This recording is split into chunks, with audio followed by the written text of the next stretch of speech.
And that is another point that I wanted to make. When the future is uncertain and the present is actually rocky, you actually want to be in the present with the resources that you have that are not rocky. Meaning that we can be right now, let's say that we think about the job. If we didn't know about that, if we didn't know that we're going to lose, we didn't look at the news, we would just operate, nothing will change. You're still working, you still have a job, you can operate as it is. So what I suggest in those times is actually to rather limit, really limit the exposure that you have to things that are going to, because if you go look at the news all the time, you're going to get scared, and you would constantly want to click more and more to see more, to feed that anxiety that creates actually more anxiety.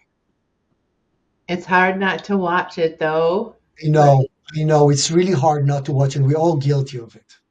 We're all guilty of it. I made a rule for myself. For example, I'm watching the headlights in the morning, headlights in the evening before that, just to be current and to be informed. But it doesn't mean that I need to dive in and just get to scarcity. I want to know what it is, that just to be informed, so we can have some control over what we know and what not, rather than disconnect.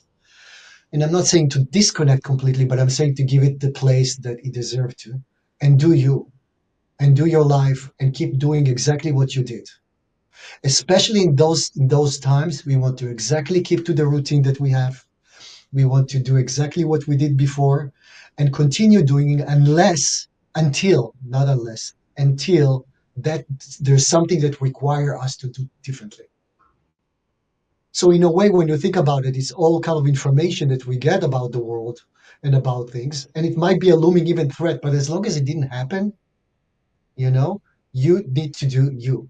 And that's the only thing that you can do, is keep doing what you did, is keep the routine that you had, and just let things, let the storm and the weather away, and stay in the here and now as much as you can. Now, as you said, like, it's still scary. The here and now is scary,